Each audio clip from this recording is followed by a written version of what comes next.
Welcome to the Smart Business Revolution. Revolution. Revolution. Revolution. You want a revolution? You say you want a revolution? Revolution. The revolution. It's going on right now. Welcome to The Revolution, the Smart Business Revolution podcast, where we ask today's most successful entrepreneurs to share the tools and strategies they use to build relationships and connections to grow their revenue. Now, your host for The Revolution, John Corcoran.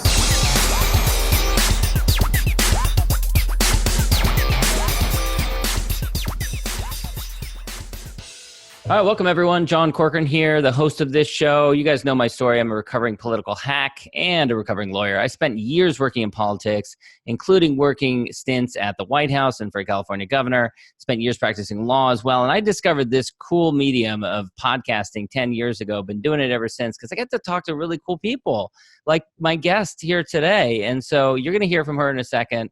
Really smart person. I'm also the co-founder of Rise 25, where we help B2B businesses with the strategy and production they need to create a podcast that produces tremendous ROI and connects them to their ideal prospects and referral partners. And so I'm excited because my guest is Carissa Reiniger. Hopefully I'm saying that correctly. Close enough. Reiniger, yeah. Reiniger. Sorry that.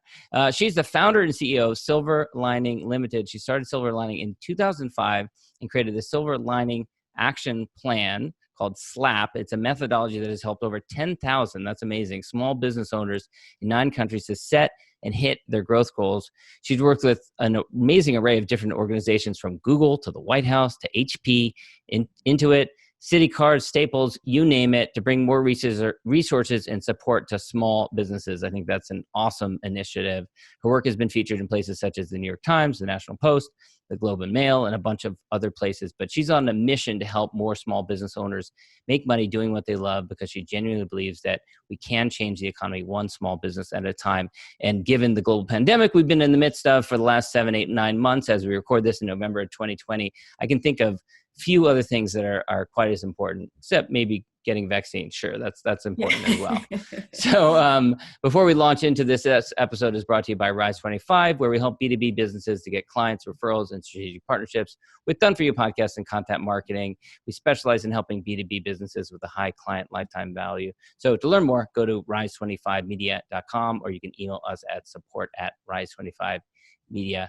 All right, Carissa, so you've got an interesting background for someone who is now running a platform that has a big SaaS component to it. And I want to get into that because I'm always interested in kind of non-technical founders. You didn't have a computer science degree or anything like that, so I'm sure there were some struggles along the way. But before we get into that, where did this passion for small business develop from? Were you the child of a bunch of small business owners, or how did you develop that particular passion? Yeah, it's an interesting question. I've always been very committed to causes. And so sort of even in university, I had 4 full-time jobs, and lots of them were working with youth, and my degrees in psychology and my minors in criminology, and I did work in prison systems. And I've always been sort of enamored with this idea that different people are born into different circumstances, and each of us respond to those circumstances in very different ways and sort of then create our life. And so I've always been sort of fascinated by, consumed by, engaged in this question of what does it mean to create the life you want? And out of university, I graduated with a psych degree. I moved to Toronto. I got a job doing business development for Canada for a global ad agency. And I realized very quickly, I kind of stumbled into a number of landmines, being very young and very female, being, 2 of those things. And so I realized I wasn't going to make friends at work. I was maneuvering the politics of a lot of gender stuff and age stuff and all the things that happen. And so I started going to small business networking events to make friends. It was sort of my strategy. I thought, who are nice people that I'd probably like to be friends with in a new city? And as I met all these small business owners, that same part of me that sort of is struck by wanting to help people create the life they want was really, that chord was really struck. And I was sitting in this dichotomy at that point in my life 15 years ago, where I was in this corporate job that for all intents and purposes was amazing. It was, a good salary and a cool job and travel and this and that. And, more senior than my age, probably, than would be seen as normal for my age. But then I was meeting all these small business owners who were passionate and committed and had sacrificed for it and were, literally living their dreams and sacrificing almost everything for it. And I just thought to myself, what a shame that in my corporate job, so many people have forsaken their passion for security and money and status and whatever else they're doing. And then all these small business owners had to forsake so many of those things: security, stability, financial success, for the pursuit of their dreams. And for whatever reason, I couldn't let it go. And so I started talking to small business owners nonstop, trying to go for coffee, trying to help them, and basically got to the point where when I looked at these two versions of what I was doing with my time, selling advertising, just was so unfulfilling. And the idea of helping these business owners live their dreams and actually make money doing what they love was so fulfilling that I went there. And what was version 1.0 like? Because I imagine there are a lot of changes and iterations along the way.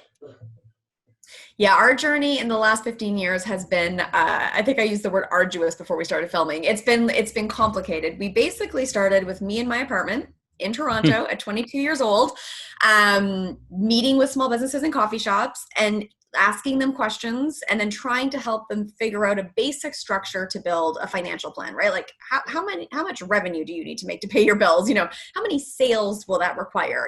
The most basic of basic sort of financial plans and business models. And then really trying to use any business development skill that I had to help them think about how they'd go find those customers. And my brain is very process oriented. And so over the course of about 6 months, just so that I could get through those meetings faster and talk to more people and be more productive with the time that we had together, I built basically a framework for the questions I had to ask to sort of fill in the blanks to get to the point where we had that basic plan in place. And it was all being done, literally, in my notebook, in a coffee shop. But I basically built the framework for what is SLAP in those first 6 months. And then for the better part of 9 years, we were implementing it manually, almost in an agency and education training type format. And it took, how we delivered it took different forms and we learned different things, but the methodology itself that really literally started not on a napkin, but in a notebook in Toronto is the methodology we still use today. So that's how the methodology came to be. And then as we've alluded to already, and we'll talk about, the challenge was that our business model was flawed. So the methodology, the framework that we used to help the businesses was pretty good from the beginning. But I've been on a sort of a very extended and arduous journey of figuring out, well, how do you actually help a small business owner in a way that is, robust enough to create results and be actually helpful, but at a price point they can afford. And that was the journey that we went on to really look at this sort of, we started as consulting, we moved to training, and we've landed as SaaS. But there's many things we will talk about along that journey. Yeah, I mean that I can relate to that because it's a challenge. In many ways. I mean, I was practicing law, helping businesses totally. Trading hours for dollars, which is a challenge. And you're constantly trying to, get a new client. While you're also fulfilling. Did you scale it up at some point where you had other coaches working for you, and then you kind of had to rebuild the plane while it was flying at 30,000 feet? 100%. So yeah, we within about 4 years had offices in 4 cities, 2 in Canada, 2 in the US, about 40 team members, good sized revenue. I mean, hundreds of customers. But the problem was, and of course, I mean, you would understand this for sure. We had to charge a certain amount of money to cover our overhead, right? We had 4 offices. We had middle management because now we had all these different, account managers. I mean, we were basically an agency for small businesses, but the metrics just don't work. So even though we had scaled, I always say we had great revenue. We were winning awards. I was the youngest one in Canada that had done this and that. I mean, there were all these sort of things that were telling this story of great success. And if you looked at sort of very specific factors like, revenue growth and staff count and client count and new offices launched, we were very successful. But when you look deeper, which is what I encourage our businesses to do, right? If you look at profitability, if you look at scalability, if you look at sustainability, those numbers were terrible because there was no way that we could basically charge enough money to build a consulting machine and keep it affordable for a small business. And so And also my personal opinion, which I'm sure lots of consulting firms would disagree with me on, but the quality starts to wane at a certain point, right? I mean, scaling service in the purest form is always going to have a quality issue, a quality consistency issue. And some people are very good at solving that. It's a solvable issue, but it's an issue. So I was sort of watching us grow like crazy, get all these accolades, get all this sort of, surface level success. But really, I sat there thinking to myself, like, I don't think this is a good business model. I'm not convinced that we could actually help thousands and thousands of people and keep our quality as high as I think it needs to be. And ultimately, that means that we can't be of the best service to our customers. So then what's the point? So that's when I started to tear it down and rethink it. And was there a moment where you went to your team and you said, guys, this is not working. We need to completely tear this down? Is there a moment that you stood in front of your entire team and said, we're completely rebuilding this? Or did you have to lay off a bunch of people? What was that like?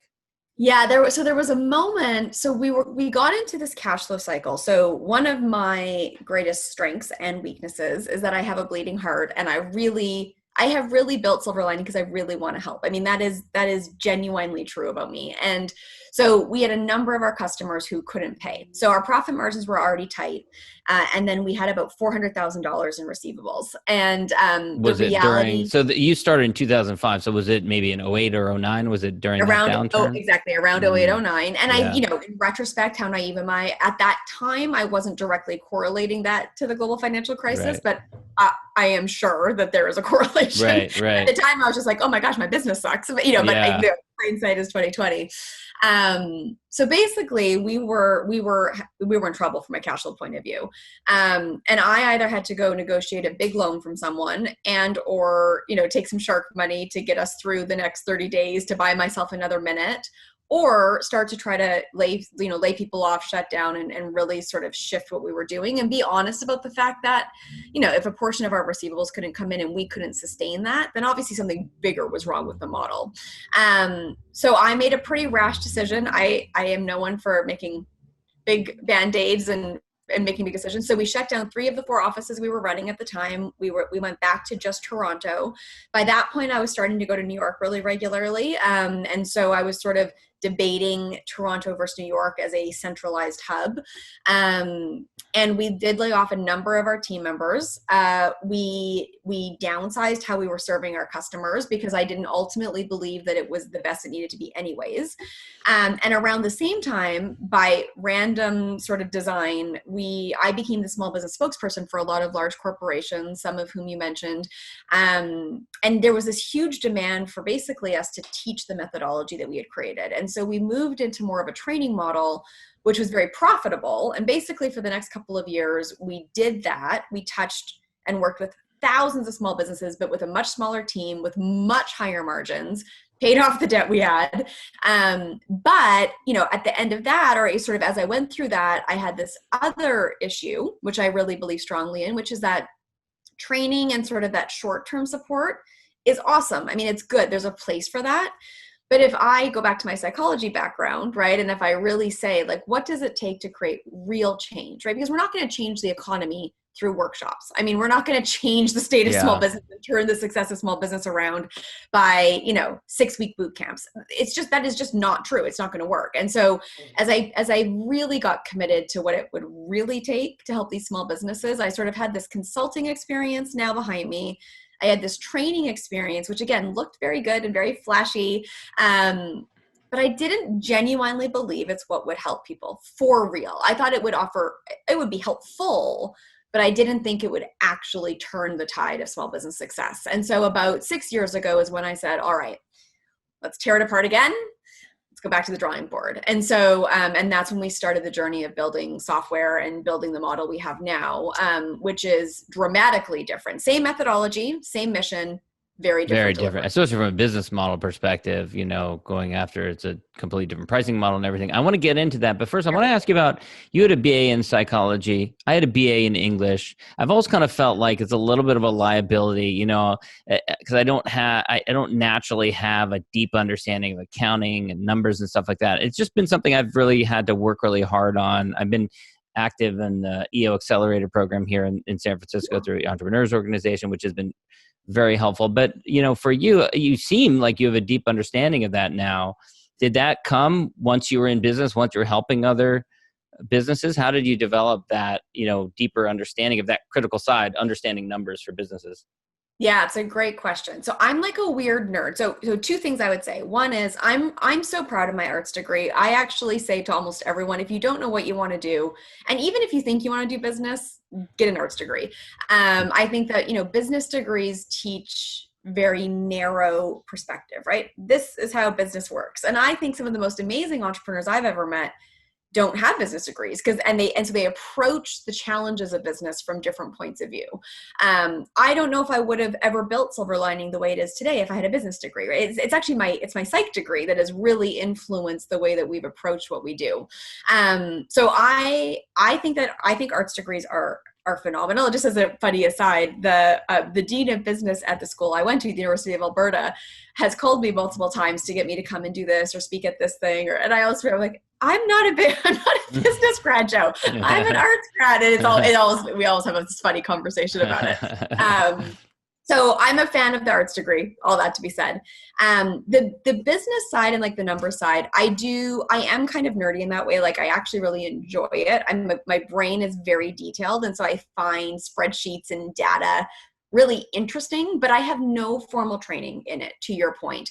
And so, looking back, would I have made less mistakes? Maybe if I had more formal training, probably. But I think my bigger problem in some of the mistakes that I made was not having experts around me, right? Like someone like you who's a lawyer, right? I don't think a business owner needs to be an expert in law, but they need to know enough that they don't know what they don't know and then have a lawyer on their side, right? Same with an accountant, same with a bookkeeper. And I do believe that there's no better way to learn than with a great expert in your corner and then through real life experience. So I feel quite confident when it comes to numbers and finances, and we teach our small businesses a lot about it.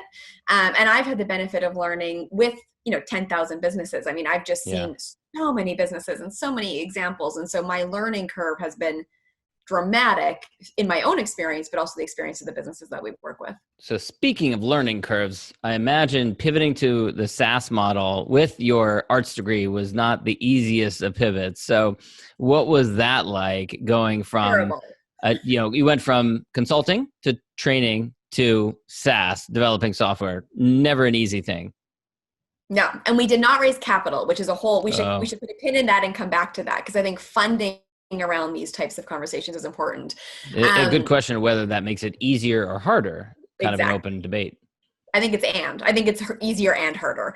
So the journey, so I'm not a technical founder. I am not an early adopter of technology. I don't buy the newest phones. Like I've always got a secondhand phone from 4 versions ago, and my computer is 3 years old. So I'm the antithesis of the tech entrepreneur. So my approach to it was, again, to try and hire experts. Now, the short version of our long story is that we have wasted a couple $1 million probably. We've built and thrown out entire code bases 3 times. We have outsourced our developers and brought them in-house and done that back and forth in 2 full cycles of that. Wow. We are on our 4th version of our software, which we just released a couple of months ago, which I'm so proud of. It is like the vision is realized. But it was really hard. And the reality is that as a non-technical founder, you don't know enough to know if you've got good developers or not, if your code is decent or not, if you're following best practice or not. And so, we've had tons of failures, right? All the mistakes that one could make, I have made, right? Building a product because you think it's going to be perfect, and then users using it and being like, that's not what we need at all. Why did you build that? Building code and having no one outside look at it, and then realizing the code's spaghetti. And if you want to add a new feature, it crashes the whole thing and you got to throw it out.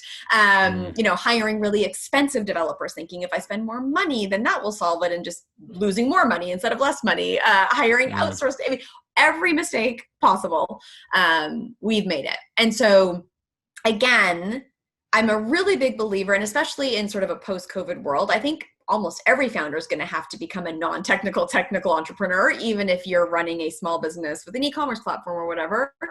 And I don't think I need to become a developer. Like I've never got to that point where I thought, oh my God, I just need to learn how to code myself.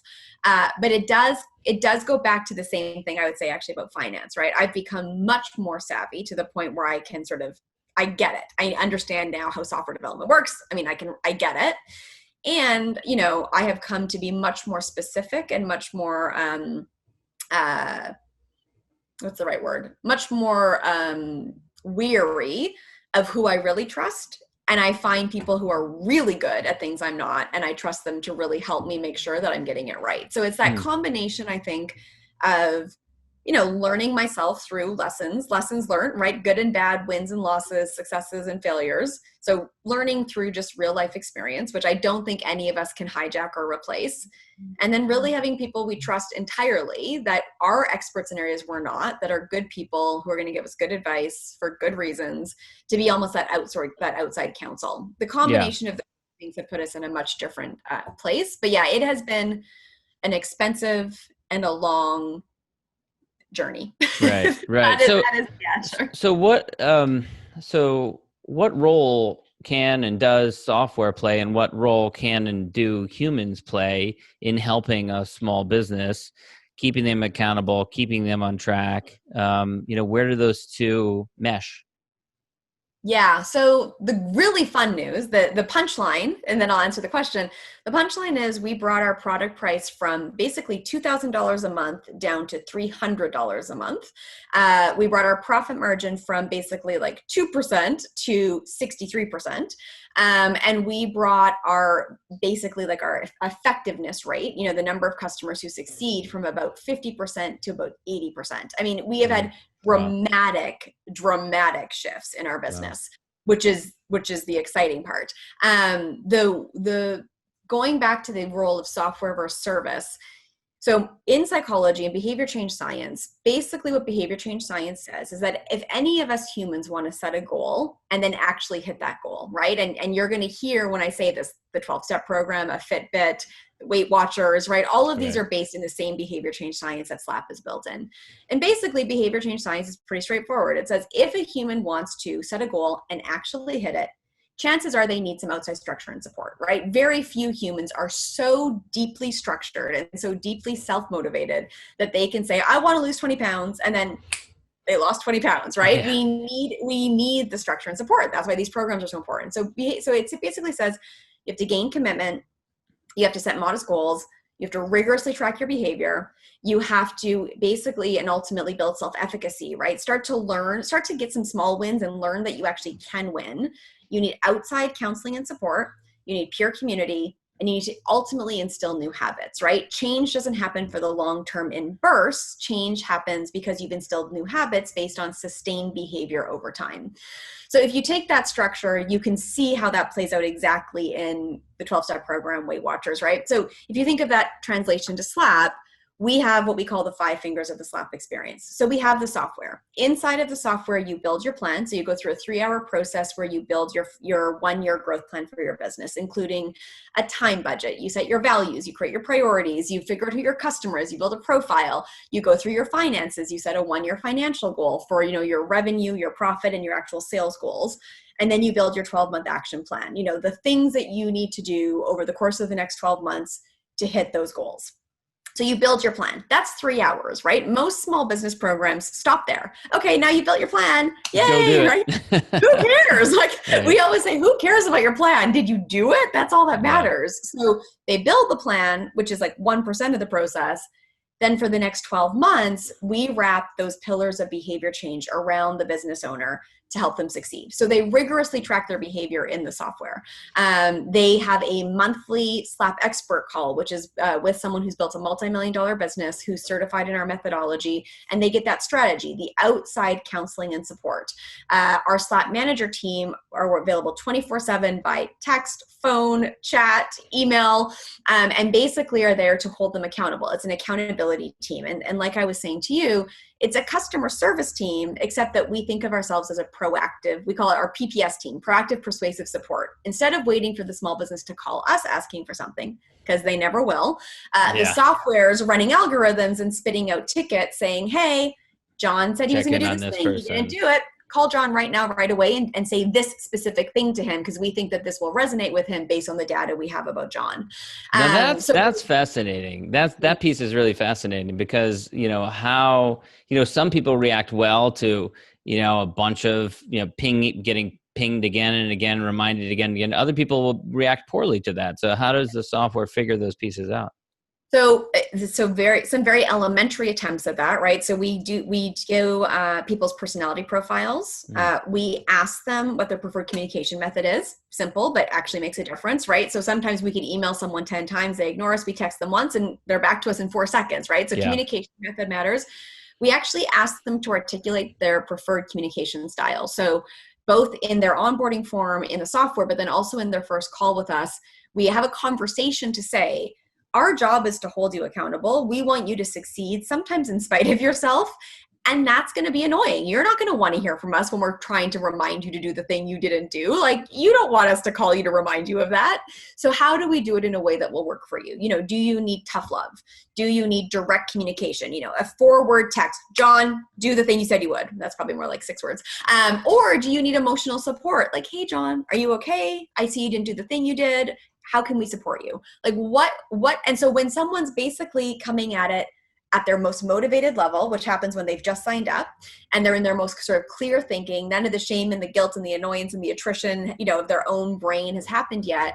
We game that together. We plan with them. We ask their permission for how to reach out to them in those moments. And so we work really hard on that because, to your point, when people are busy and overwhelmed and tired and then feel embarrassed and ashamed because they didn't do what they said they would, and then we have so much emotion around our finances and you put all that in a big stew, it's just easier to ignore us. And some people definitely do that. And, and we lovingly pursue them until they finally take our call. And you mentioned gaming. So that's kind of a buzzword, gamifying things. Have you worked that in or have you played with that? Very much so. So some of the most interesting stats that we have, so we collect a lot of data now. And one of the data points that we gather all that data into is we call SLAP score. So the customers know their SLAP score and we know their SLAP score. And the SLAP score is out of 100. And basically it's the culmination of all of their key behavior and results. So it's taking into account in different weights and different variables, how often they log in, when they do their pause and reflects, how they're tracking against their financial goals, how they're tracking against their action plan, if they're showing up to their calls or not, if they're taking our calls or not and accepting the accountability, all of those pieces that we know are crucial to ultimately get them to results. We're looking at all of those things in different weightings and different categories and coming up with an overall score. That score we then use. There's a public leaderboard of the top 10 small businesses in the global community. You can see where you are in the list. And then we run contests. With revenue? Or no, this is we don't show the revenue publicly, just the SLAP score. And that's a great question though, because we had thought about that a lot. We were going to do the leaderboard with revenue, and then this gets into a whole bunch of things. Number one, obviously that can be very confidential. People don't want that shared. Sure.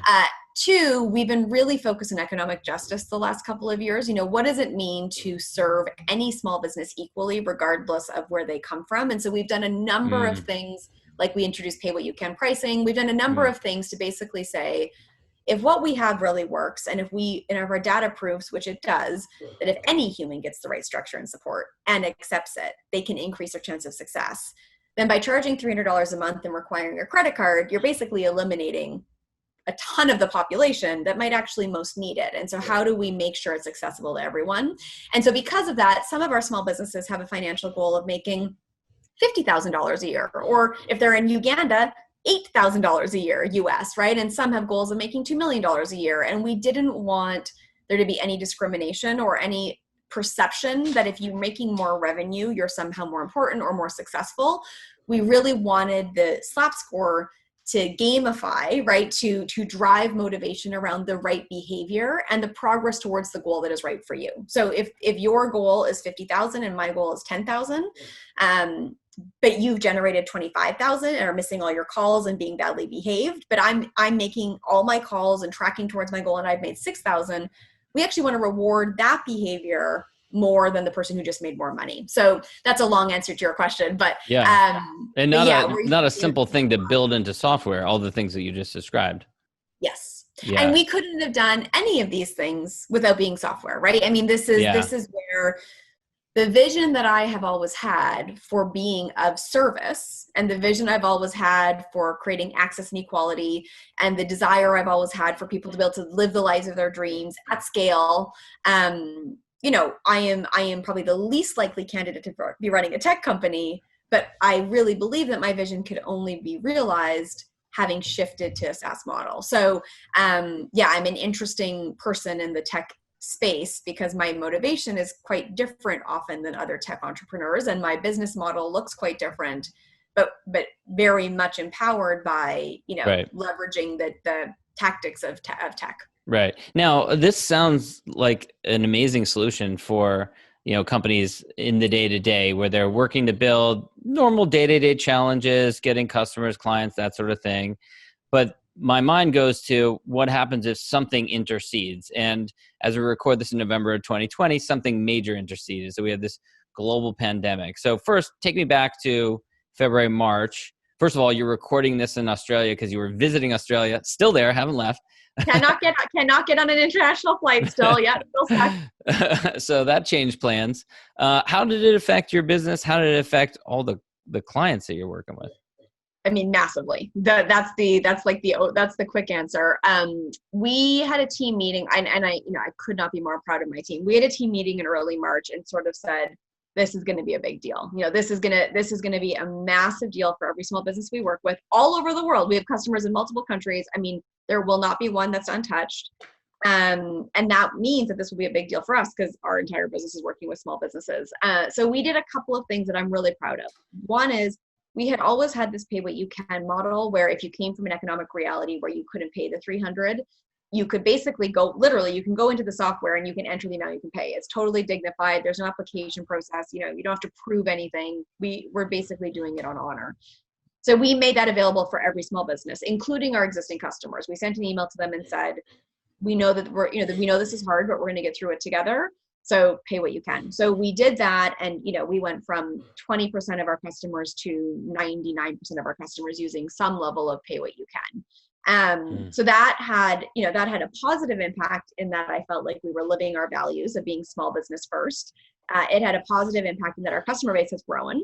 It had a positive impact in that it allowed our small businesses to stay with us. We haven't lost any customers in the last 7 or 8 months, which is incredible in and of itself. It is, yeah. But of course, it had a massive impact on our income, right? Our revenue went down dramatically. So we made that decision. The second decision that we made is that basically we had to go back to every single person's plan and help them re-strategize. So the interesting thing about SLAP is, you build that plan, you figure out who your customer is and what your revenue streams are and what your expenses are. And, you build your sales goals. And so in sort of March to June, we did a campaign where we helped all the businesses that we work with basically go back to their SLAP and say, okay, is this the right plan? Does it make sense? Do I have to pivot completely? Do I basically need to throw this plan away, start new? Do I need to basically build like a concession plan, add in a couple of substitute revenue streams, get a part-time job, do something that I wouldn't usually do, but just do it for the short term? Is there an opportunity to actually really do much more, right? Some of our small businesses had a couple of things that they were doing that were a small part of their business that now, are basically all of their business in a post-COVID world. So really the first step was to go back to that plan and use that as an organized framework to rethink these businesses. And one of the things that I believe very firmly, and I continue to believe as we go, is that the businesses that are going to get through this, right, are thinking of this as a marathon, not a sprint, and are approaching it. We're responding to it, right, but not reacting to it. And so we've seen some incredible businesses that, quite frankly, probably would be fine. I mean, maybe they see a dip in their revenue, but they're fine. And those owners are freaking out, right? I mean, have basically, they're living in anxiety and fear, and they've lost sort of perspective, and all they see is doom.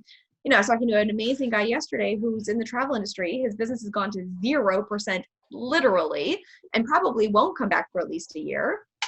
And he's doing Uber driving 1 day a week, and he got a part-time job 2 days a week so he can keep his business alive and basically get through another 12 months of this and then get back and build his business again. And he has got a great attitude, and he's grateful for the opportunities he's been able to find. And so we've really been trying to sit in this sort of balance of, one, being as accessible as possible to people, two, just doing the necessary re-strategizing from a rational point of view that everyone really does need to do right now. And then three, trying to remind our customer base and the businesses that we work with that so much of getting through this pandemic will be about mindset, which we talk about all the time anyways. Mindset's one of the big sort of principles of SLAP. But even more clearly in the last couple of months have I seen that mindset matters more than strategy, quite frankly. And so we're really trying to help the group collectively support each other, collectively stay together, be in it together, show up with extra accountability and extra support.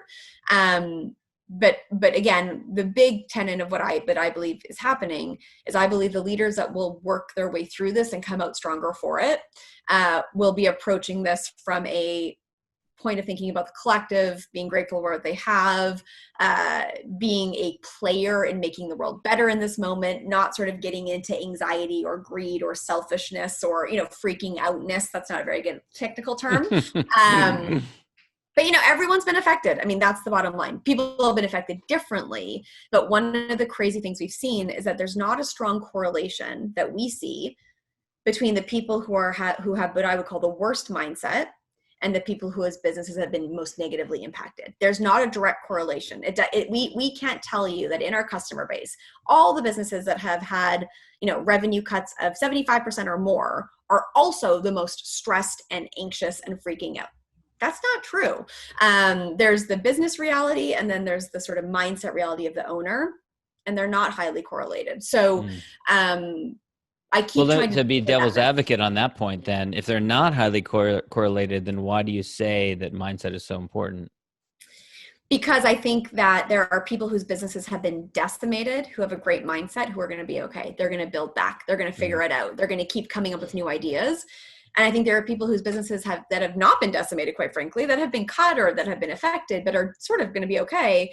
But the business owner will hurt that business, right? The business owner is decreasing their chance of getting through this relatively unscathed because of the mindset that they're living in. And so I very much believe we have to think about access so everyone gets to this together. I very much believe we need to re-strategize, of course.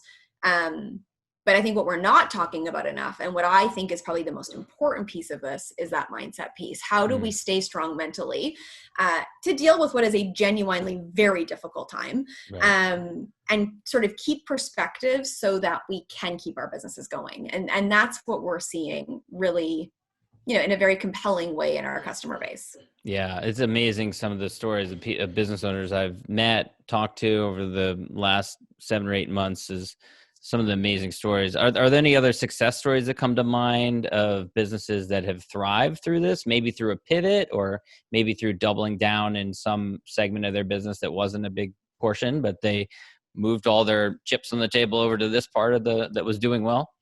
Yeah, it's really interesting. I think I think 2020, us included, has been sort of a coming to a head year, right? Things that weren't working have been cut because we just can't survive them anymore. Things that had potential have been accelerated. So I can think, a couple of really interesting examples, like a lot of our customers that are in more of a service delivery business, a professional trainer or a IT company, where they used to spend so much time traveling and in pitch meetings and this and that. Sales cycles have increased. Basically, if someone needs something, they're just going to hire you instead of having 5 coffee meetings before they make the decision.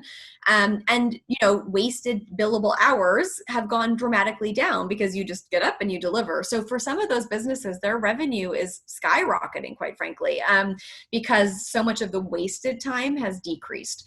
Obviously, this is an obvious one, but e-commerce, right? All of our customers who sort of struggled to get things online. We're thinking about this, we're doing that, that's all just been done. And now it's done. And all the delay got kicked out the door.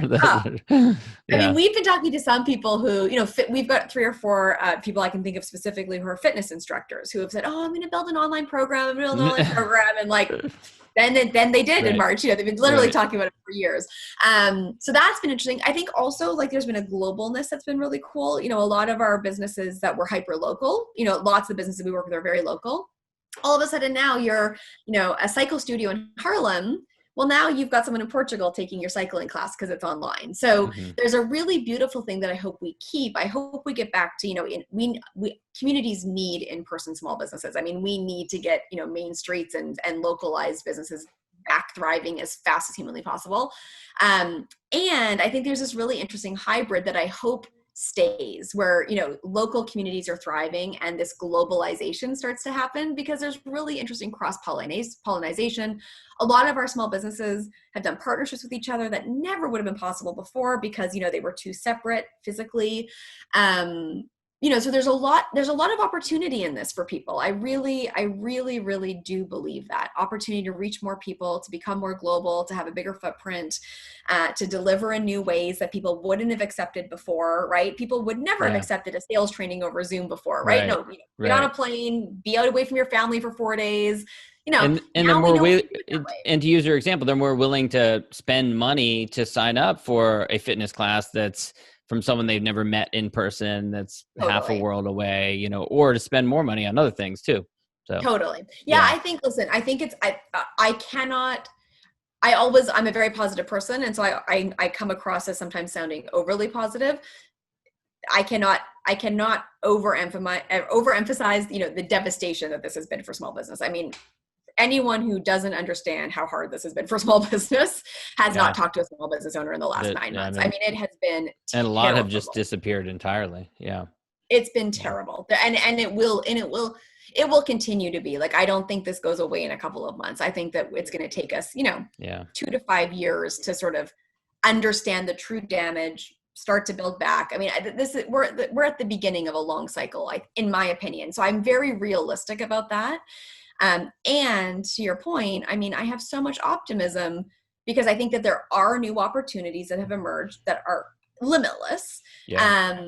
And I think that if you've got a good mindset and you stay strong and you stay positive, you will find them. I mean, that is the beauty of being an entrepreneur, right? You're creative, you're tenacious. And so if we can keep those things that make being a business owner, the character traits that make business owners who they are, and then choose to see opportunity, because we will get through this. But it's not to minimize how ridiculously difficult it has been. For sure. Well, I want to wrap things up with the 2 questions I always ask, which is number 1, looking around at your peers, your contemporaries, others who are maybe serving the small business market with the same depth of conviction and passion as you have. Who else, out there do you admire, do you respect, who are doing, kind of walking on that same path as you? Yeah, it's such a good question. We've been doing a lot of interesting work with a couple of organizations lately. I've been really impressed with GoDaddy, actually. I don't know if you remember the GoDaddy ads of 10 years ago with the models and the cars. And I always thought, how is that a small bit? I don't understand what this is. And there's a phenomenal CEO there that has really had the whole organization thinking about diversity, inclusivity, and they've built this program called Empower, where they're bringing all of their resources to small businesses to basically help underserved small businesses build an online presence, use the GoDaddy materials to get online. And I've been really impressed with that work. I think that they're living what they're saying and they're practicing what, they're not just doing it for the press release. They're really doing good work. So that's one of them. And then I would just say, I feel like there are so many good people on the ground in communities helping small business owners, and they are often the unsung heroes. We often talk about the banks or this or that. And, we work with tons of economic development agencies, CDFIs, community banks, and they all use our program to help small businesses in their communities. And there are so many good people doing very hard work around the world that just, whose names we'll never hear. So I'm inspired by them every day more than the talking heads and the people that get all the PR. They're lifelong servants to the cause of helping other people. And it's really so inspiring. Yeah, very cool. And then one other question. So let's pretend we're at an awards banquet, much like the Oscars or the Emmys, and you, Carissa, are receiving an award for lifetime achievement for everything you've done up until this point. And, who do you thank? Who are the mentors? Who are the coaches? Who are the business partners? Who are the people along the way? Yeah, there's a lot. I have to give special credit to my parents. Both of my parents have come to work at Silver Lining in the last year. Wow. They've come out of retirement. They are working with me to try to help with this moment we're in. And it's been a huge gift. And so, so they'll always get credit for that. And they have been genuinely very helpful to our team. So then in addition to that, there's a wonderful man named Warren Rustand who actually has a book coming out in January called The Leader Within. He's involved in EO, so maybe I know I've wanted to interview him, so maybe I can now that he has a book coming out. That sounds like a good excuse. Yeah, I'll introduce you guys. Oh, wonderful. Warren's incredible. And one of the most powerful things that ever happened, he was mentoring me. And he basically said to me, he's like, Carissa, you've got a lot of talent. You're very capable. I could care less. I am not impressed. Greatness is a choice. And he's like so matter of fact about it. And he said, how you spend your time is the great equalizer. How you spend your time will dictate how successful you are in life. And how you spend your time is a choice. That is not about anything other than you and having focus and discipline. And so I live that mantra every day. Greatness is a choice. Have I been choosing greatness today? Am I using my time in the most effective way to drive, a life that I can be proud of forward? And, of course, that's not true every day. I have good days, I have bad days, but that lesson has been life-changing. And then the other person is a guy named Dr. Henry Cloud. He wrote a book called Integrity, The Courage to Meet the Demands of Reality. And I recommend everyone read it. Read Warren's book and read Henry's book. And basically what Henry says in his book is that we think of the word integrity as being moral, good or bad. And actually the word integrity comes from the root word integrated, to be whole and to be complete. And we as humans will sometimes have these big blind spots and make terrible decisions, not because we're bad people, but because we're not integrated. We're not whole. We haven't done the work we need to do to be whole and to operate from a place of being whole. So Henry has spent time with me, which I'm incredibly grateful for, and really was another force of challenging me. What Warren and Henry and a lot of the people that I respect who have helped me so much have in common is never commending me for the good I have, although they, they're kind to me, but challenging me to be all that I can be, right? Challenging me to look at my gaps, challenging me to look at the weaknesses that get in the way of what I want to accomplish, and doing that with grace and kindness and truth, and all of those things. So I've been really lucky. I've sought those people out. I've worked hard to get them to take my meeting, but I've benefited greatly from those connections. That's great. I love that. Carissa, where can people go to learn more about you, connect with you, and connect with SLAP? Yeah, so you can call us anytime at 844-393-SLAP, which is 7527. You can email us anytime just at support@smallbizsilverlining.com. And then our website is smallbizsilverlining.com. And if you just want to help support small business, we also run a global movement called Thank You Small Business. So that's just thankyouSmallBusiness.com. And on that site, you can buy Thank You Small Business merchandise, which funds initiatives to give prizes to small businesses, cash gifts, resources. You can nominate amazing small businesses to get those prizes, to get profiled. We just released a gift guide. There's all sorts of ways that you can go as a small business owner or an ally of small business to join this movement in support of helping small businesses. So cool. All right, Carissa, thanks so much. Thank you. Thank you for listening to the Smart Business Revolution podcast with John Corcoran. Find out more at smartbusinessrevolution.com. And while you're there, sign up for our email list and join the revolution. Revolution. And be listening for the next episode of the Smart Business Revolution podcast.